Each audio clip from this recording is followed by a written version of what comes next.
Bonjour à toutes et à tous et bienvenue dans cette émission. Il y a des invités comme ça. Aujourd'hui, j'ai le plaisir de recevoir Amina Khalil qui vient nous présenter son ouvrage intitulé « Tout le monde peut être bon en maths ». Ça va en faire sans doute rêver plus d'un, notamment les parents.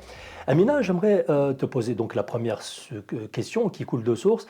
D'où est venu ce déclic, cette envie d'écrire un ouvrage sur les mathématiques ? Alors en fait, ça s'est fait de manière assez naturelle, donc compte tenu de mon parcours. Alors voilà, il faut savoir que moi, à la base, je suis ce qu'on appelle une bonne élève. Donc j'ai eu un bac scientifique avec mention très bien.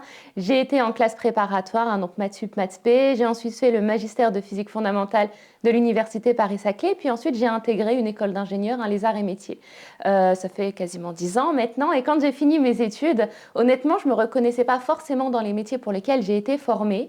Et j'ai vécu, comme je l'explique dans mon livre, une sorte de crise de la quarantaine, mais en réalité avec 20 ans d'avance. Et je me suis dit, en réalité, il y a un problème. J'ai besoin, en fait, de faire un métier, de faire une activité qui a du sens. Et donc, assez naturellement, je suis revenue à mes premiers amours, qui est finalement l'école. L'école, la transmission, les maths, les sciences. Et donc, j'ai commencé à enseigner. Je me suis rendu compte que j'avais une pédagogie un peu particulière. Vraiment, je suis encore jusqu'à aujourd'hui des milliers d'élèves. Et l'objectif de ce livre, c'est vraiment un petit peu de remettre les choses à plat et de crier haut et fort, autant que possible, qu'effectivement, tout le monde peut être bon en maths. Alors justement, cette phrase n'est pas juste une phrase en l'air, ce n'est pas un titre comme ça en l'air, il y a une vraie méthode, il y a un dispositif. Justement, sur quel dispositif est-ce que tu t'appuies pour justement rendre tout le monde bon en maths ? Alors le premier point, c'est vraiment l'humain. C'est-à-dire qu'on l'oublie souvent, mais le premier point en fait dans tous les apprentissages, c'est de remettre en fait au cœur l'humain. Et donc on est vraiment sur une pédagogie où on va beaucoup parler à l'oral. On est sur une pédagogie où on va écrire. Par exemple, dans mes livres, mes fiches de maths, qui sont des livres qu'on retrouve pour tous les niveaux de la 6e à la terminale, j'ai vraiment pris le soin de tout écrire à la main. L'objectif, c'était vraiment de montrer que derrière les mathématiques qui sont souvent considérées comme une langue morte, alors que c'est vraiment en fait une discipline qui est très vivante, de montrer que finalement il y a de l'humain derrière. Alors il y a une méthode défi alpha. Est-ce que tu peux nous dire ce que c'est que défi alpha ? Alors Défi Alpha, aujourd'hui, c'est une entreprise dans laquelle on a d'abord notre école. On a vraiment une école physique qui est située à Aulnay-sous-Bois. J'appelle ça une école, mais on reste sur des créneaux extrascolaires, donc les mercredis, les samedis, les dimanches. Mais j'appelle ça école parce que l'idée, c'est qu'on ne nous mette pas dans la catégorie soutien scolaire, aide aux devoirs. C'est-à-dire qu'on reprend vraiment le programme de l'éducation nationale avec des élèves par petits groupes, mais on va reprendre le programme vraiment un peu complètement même, avec notre pédagogie. Donc, on a nos propres supports de cours, etc. Et ensuite, Défi Alpha, c'est aussi des outils grand public, parce que l'idée, c'était de se dire, je veux que la méthode soit accessible à tout le monde. Et accessible à tout le monde, ça veut dire accessible géographiquement à tout le monde, accessible financièrement à tout le monde. Et donc, pour ça, on a développé des outils grand public, parmi lesquels on retrouve les livres, mes fiches de maths, mais aussi une plateforme en ligne. Et les livres, je le rappelle, je l'indique, sont écrits à la main. Alors, dans une interview, j'ai pu constater, tu fais un constat, c'est celui de la sélection par les mathématiques. Et donc, le constat est simple, c'est que si la personne décroche en mathématiques, elle a de fortes chances aussi de décrocher sur tout le cursus scolaire. Est-ce que ça, c'est quelque chose que tu maintiens, que tu constates encore aujourd'hui ? Alors, pas forcément échouer sur tout le cursus scolaire. Mais ce que je maintiens, c'est l'idée, en fait, et ça, je sais que ça dérange beaucoup, c'est qu'effectivement, la sélection, elle, continue de se faire par les mathématiques. Aujourd'hui, il y a le nouveau bac qui consiste à dire aux élèves, choisissez vos spécialités en fonction de vos affinités. Donc, honnêtement, on se retrouve parfois avec des compositions qui sont assez délirantes. Pourquoi ? Parce que le système post-bac, lui, n'a pas changé. Donc, ça veut dire que quand on reçoit, en fait, des dossiers scolaires, on va continuer de regarder, en fait, un certain nombre de compositions de spécialités et voir si ça peut matcher, en fait, avec le supérieur.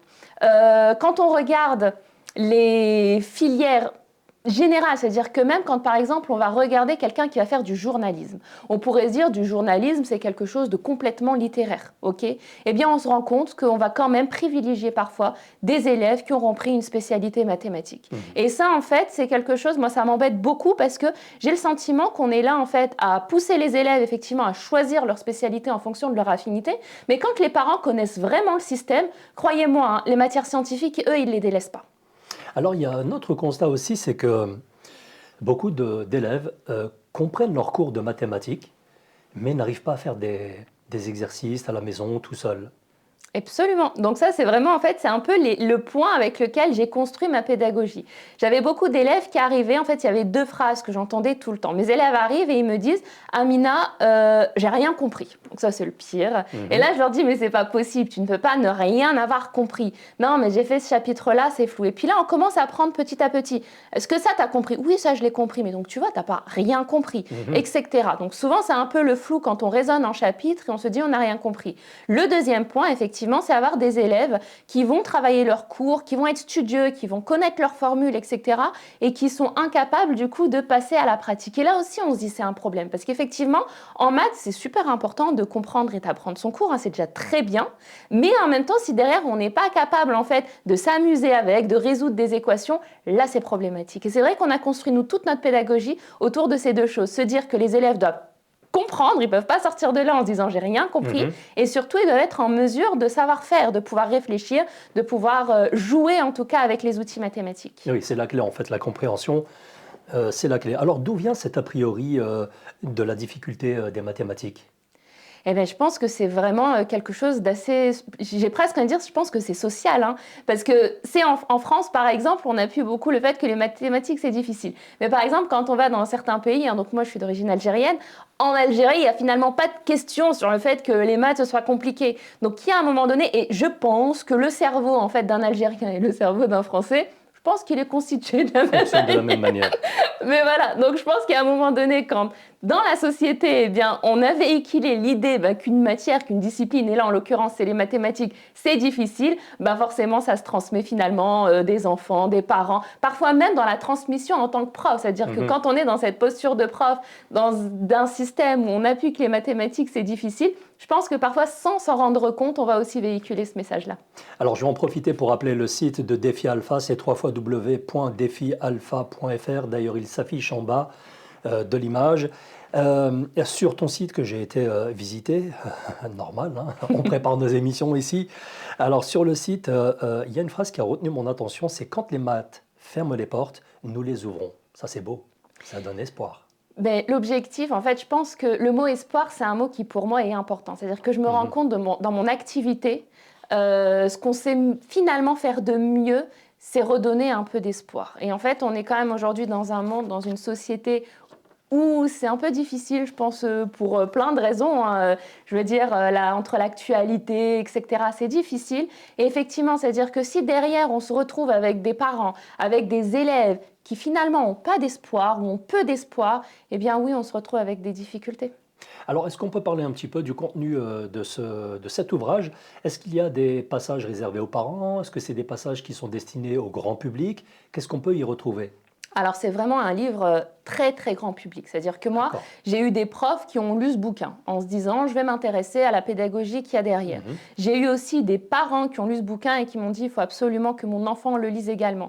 L'idée, c'était vraiment en fait de dédramatiser en fait tout ce qui se passe autour des mathématiques et de se dire qu'il y a un moment donné, ok, tu es peut-être en quatrième, tu n'es pas super à l'aise en maths, mais finalement ça ne te définit pas. C'est pas parce qu'aujourd'hui tu te retrouves en difficulté, c'est pas parce qu'aujourd'hui tu ne comprends pas qu'on va te ranger dans la catégorie, dans la case du t'es nul en maths. Et ça, malheureusement, on est dans un système, encore une fois, qui aime bien mettre les enfants dans les cases, mais très très tôt, quoi. Parfois, CE1, on se retrouve à mettre des enfants dans des cases en se disant bon, lui il va réussir, lui il va pas réussir, lui il est littéraire, lui il est scientifique, etc. Donc l'idée c'est vraiment de dédramatiser et de dire que finalement il n'est jamais trop tard. Et donc toi tu es d'accord qu'il faut lutter justement contre ce système de mettre les gens dans des cases parce que il peut y avoir à un moment donné un déclic. Moi, ça m'insupporte. Mais alors vraiment, ça m'insupporte. Hein. Pour petite expérience, c'était la semaine dernière, hein, donc remise des bulletins.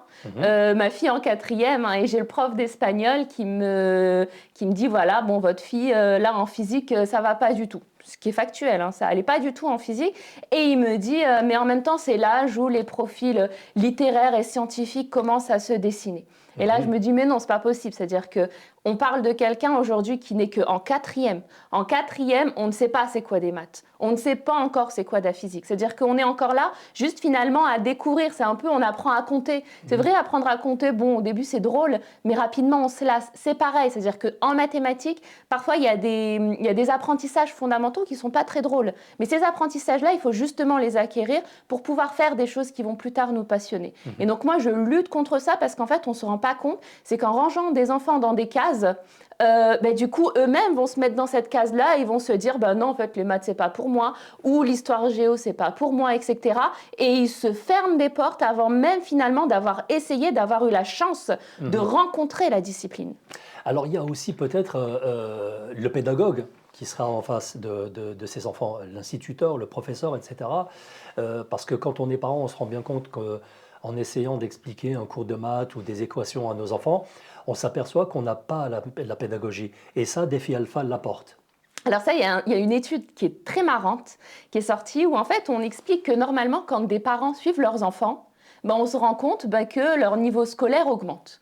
A priori, ça paraît cohérent. Donc quand un parent va suivre son enfant en géographie, en orthographe, en conjugaison, etc., le niveau augmente. Et ça ne se vérifie pas pour les mathématiques. On se rend compte qu'en fait, quand un parent suit son enfant en maths, ça fait l'effet inverse. Et ça, je trouve ça assez extraordinaire. Et l'idée, c'est, en fait, l'article justement explique, c'est parce que souvent, le parent lui-même va avoir une pression vis-à-vis des mathématiques. Des fois, il va avoir lui-même des blessures, etc. Et donc, au moment où il va essayer d'aider son enfant, il va lui transmettre ce blocage-là. Donc du coup, c'est pour ça que moi souvent je dis aux parents, si vous avez des problèmes vous-même, pas réglés avec les mathématiques, des fois ne rentrez pas dans ce jeu-là, ok ? Nous ou d'autres personnes, on est là pour effectivement apporter et de l'apprentissage, mais aussi apporter ce qui va aller autour, c'est-à-dire tout le cadre qui va être plus rassurant, tout le cadre qui va être bienveillant et qui va en fait finalement transmettre ce message, mais qui est pour moi le plus fort, de dire que le gamin il peut réussir. Ouais. Mais cela dit, il faut ne pas laisser non plus son travail en fin d'année. Il faut travailler de manière constante et assidue. C'est évident. La vérité, c'est que souvent on me dit c'est quoi les clés pour réussir en maths. Il n'y en a pas 36 000. Il faut du travail. Il faut vraiment du travail. Moi, c'est un petit peu quelque chose que je déplore aujourd'hui, c'est que je pense que, et c'est pas que les élèves, parce qu'on aime bien reprocher aux élèves, mais je pense que c'est un problème de société très général. Et on n'a plus finalement cette notion, en fait, ce rapport à l'effort qui, je trouve, a vraiment changé. Alors, il y a un ennemi commun aux enfants en mathématiques et aux parents, c'est les jeux vidéo qui détruisent les neurones, on va dire ça comme ça. Mais est-ce que c'est antagoniste? Alors, pas du tout. C'est-à-dire, en fait, ça dépend du type de jeu vidéo. C'est-à-dire que, pareil, je lisais en fait un article qui expliquait que, par exemple, des jeux vidéo comme Minecraft, c'est vraiment très bien, à faible dose. C'est-à-dire que si l'enfant joue en moyenne une trentaine de minutes par jour, pas plus, justement, ça peut le stimuler. Pourquoi ? Parce que dans Minecraft, il est justement dans une dynamique où il est là à réfléchir comment je vais construire ça, etc. Et donc ça, c'est quelque chose qui parfois se perd. Donc ça veut dire que souvent, on met les jeux vidéo en disant c'est pas bien, etc. Mais par exemple, apparemment, on préconise de jouer 30 minutes sur Minecraft plutôt que regarder 30 minutes de vidéo en étant complètement passif. Donc en fait, la question, c'est toujours de trouver le juste équilibre. C'est-à-dire qu'on ne peut pas dire aux enfants, finalement, si leur plaisir, c'est de jouer aux jeux vidéo, on ne peut pas finalement leur enlever ce plaisir-là. Mais en fait, que ce soit dans la vie, c'est juste trouver un juste équilibre entre tout ça. Bon, Amina, merci. Maintenant, j'entends déjà mon fils me dire « Papa, tu vois, je te l'avais dit !» Bon, c'est vrai que la privation n'est pas non plus la solution. J'allais enchaîner avec un homme qui a marqué l'histoire des mathématiques contemporaines. C'est l'histoire de Grigori Perelman. T'as entendu parler de lui? Non. Alors, Grigori Perelman, c'est ce mathématicien hors norme qui est russe, qui vit, il est contemporain, et qui a réussi à résoudre la conjecture de Poincaré. Ok. Ouais, donc il a été récompensé d'une bourse d'1 million d'euros, de dollars. Il les a refusés. Ouais. C'est bien un mathématicien. Alors, je pense qu'il ne faut pas forcément se dire que le mathématicien, ce n'est pas forcément quelqu'un qui ne veut pas gagner d'argent. Mais c'est vrai qu'en général, quand on fait des mathématiques, on le fait par passion. Pas seulement par passion de trouver le résultat, mais parfois même par passion de transmettre. Et en fait, c'est ça qui est beau dans le monde des mathématiques, hein, c'est qu'en général, on est vraiment dans un milieu où les gens sont dans la transmission. Après, 1 million d'euros, voilà, faut lui demander pourquoi il les a refusés. Ça se, ça se refuse pas. C'est ça. Alors, dans une interview, tu disais que les femmes s'auto-censuraient dans leur parcours. C'est aussi valable aussi dans l'enseignement, les mathématiques Alors oui, hein, complètement. C'est-à-dire qu'en fait, quand on regarde d'abord juste les chiffres, hein, c'est-à-dire qu'en moyenne, après le bac, on se retrouve avec 28% de filles qui choisissent des filières scientifiques. Avec le nouveau bac, hein, ça a presque empiré. Pourquoi? Parce qu'à l'époque, c'était un bac scientifique où de toute façon, on faisait SVT, Mhm. physique et mathématiques. Mhm. Donc on se retrouvait voilà, avec beaucoup de filles qui faisaient des filières scientifiques. Et donc après le bac, hop, ça chutait. Là maintenant, avec ce système de spécialité, on se rend compte que les filles choisissent, quand elles ont le choix, justement, elles dénigrent les mathématiques beaucoup plus tôt dans leur cursus. Et la question en fait que moi je me pose, hein, c'est si on se dit elles renoncent aux maths parce que structurellement les filles n'aiment pas les maths, Mhm. pourquoi pas? Mhm. D'accord? Et d'ailleurs, il y a maintenant des personnes qui soutiennent qu'il faut vraiment laisser, de vraiment laisser les filles, elles veulent pas faire des maths, ne les forçons pas. Ça fait partie en fait De leur nature. de leur nature Ah ouais. profonde. Bon, Bon, le problème c'est que la vérité c'est que c'est pas vrai. C'est-à-dire qu'aujourd'hui, ben quand oui. effectivement on est dans un monde où de toute façon on retrouve très peu de femmes scientifiques dans notre environnement, hein, c'est-à-dire que on est juste à 28% de femmes dans le système scolaire en post-bac. Donc forcément dans notre environnement on les voit très peu. Mhm. Donc il y a un moment donné, oui, on se dit peut-être que les femmes s'autocensurent dans le sens où elles se disent inconsciemment que finalement les maths c'est peut-être pas fait pour elles. Dommage, dommage. Ouais. Dommage de s'auto-censurer.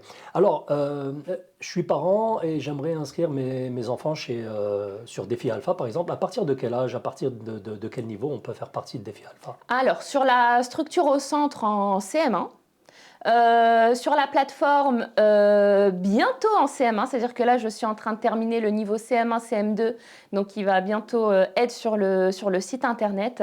Mhm. Et les livres commencent à partir de la sixième. Je ne sais pas encore si je vais faire des livres de CM1, CM2. Pourquoi? Parce qu'en fait, expliquer à l'écrit comment faire, par exemple, une addition, c'est délicat. Alors que expliquer comment faire une addition à partir d'une vidéo, hein, c'est quand même plus sympa. Alors, j'ai entendu dire que maîtriser les mathématiques, c'est aussi s'élever socialement, professionnellement et mentalement. C'est vrai ça ou...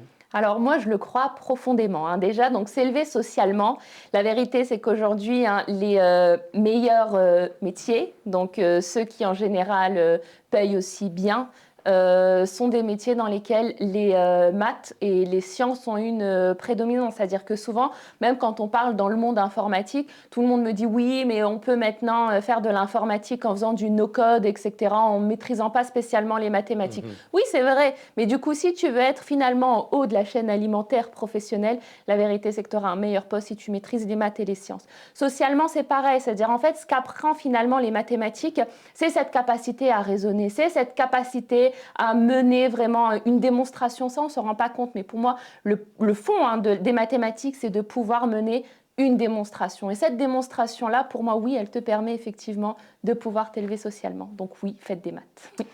Comment, alors pour un parent qui se pose des questions sur son enfant ou ses enfants, comment se rendre compte que son enfant a la fibre mathématique ou pas? Est-ce qu'il y a quelque chose qui te l'indique ou c'est une idée reçue?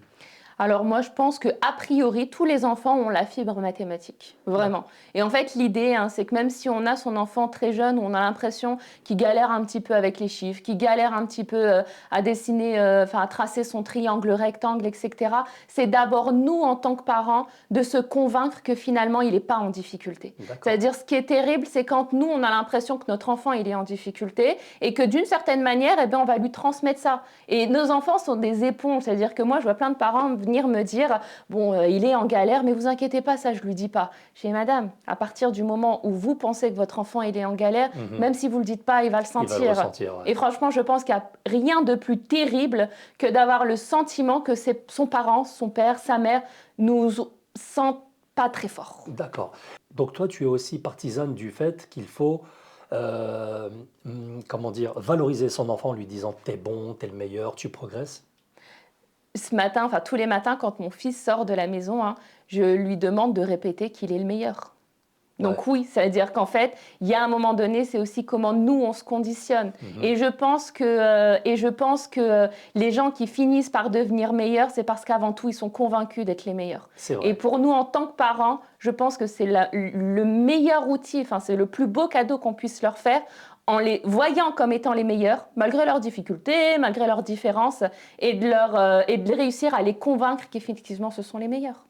Alors pour un parent aussi qui se poserait la question, la relation entre le jeu d'échecs et mathématiques, est-ce qu'il y a une relation? Est-ce que l'un favorise l'autre ou pas? Alors en fait, c'est toujours la même chose, hein. C'est que vous savez, moi en tout cas, j'ai le sentiment profond que quand on maîtrise d'une certaine manière, hein, les mathématiques et le raisonnement, eh bien, on va se retrouver avec des corrélations qui vont avoir lieu peut-être avec le jeu d'échecs, mais pas que. C'est-à-dire Mhm. qu'encore une fois, la puissance des maths, c'est cette capacité à raisonner, c'est cette capacité à réfléchir, c'est la capacité finalement à trouver des issues, que ce soit pour un jeu d'échecs ou pour que ce soit voilà, dans une situation parfois familiale, dans une situation professionnelle. Hmm. Alors, on te voit beaucoup sur les réseaux sociaux, ça a l'air de t'amuser tout en communiquant. J'aime bien effectivement être sur les réseaux sociaux. C'est-à-dire que l'idée, c'est de passer des messages toujours humains. C'est-à-dire que très souvent sur mes réseaux sociaux, alors il n'y a jamais de filtre.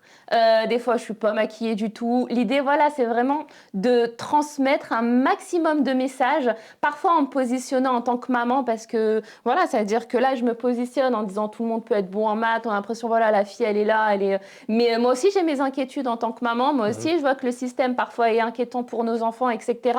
Donc voilà, des fois, je transmets comme ça en disant je suis après tout aussi qu'une maman qui est super inquiète. Et puis des fois, ben, je me mets dans ma position où je suis là à dire que voilà, tous nos enfants ont les capacités de réussir, qu'il y a un moment donné, il faut vraiment, nous, qu'on croit en eux et de les pousser à être les meilleurs possibles. Et enfin, pour terminer cette émission, est-ce qu'il y a des événements que tu organises? J'ai le souvenir d'un événement que tu avais organisé à Aulnay-sous-Bois. Oui, on organise des événements, donc on fait un défi alpha. Alors le défi alpha, c'est vraiment un événement de démocratisation des mathématiques où l'idée c'est de réunir les parents, les enfants, les grands-parents autour des mathématiques, hein. Donc c'est un sort de Kahoot, hein, c'est un jeu quiz géant. L'objectif ce sera de continuer à multiplier ces défis alpha un peu partout, d'abord en Île-de-France et peut-être un jour nationalement. Bon, allez, je te laisse le mot de la fin si tu veux rajouter quelque chose pour la fin. Alors si j'ai un message à transmettre, encore une fois, c'est en tant que parent, c'est vraiment de croire en vos enfants. C'est-à-dire que même si vous avez l'impression qu'ils sont différents, si vous avez l'impression qu'ils sont en difficulté, encore une fois, hein, j'insiste sur le fait que le regard que vous allez vous porter sur eux peut complètement changer leur trajectoire. Merci beaucoup, Amina. Merci beaucoup.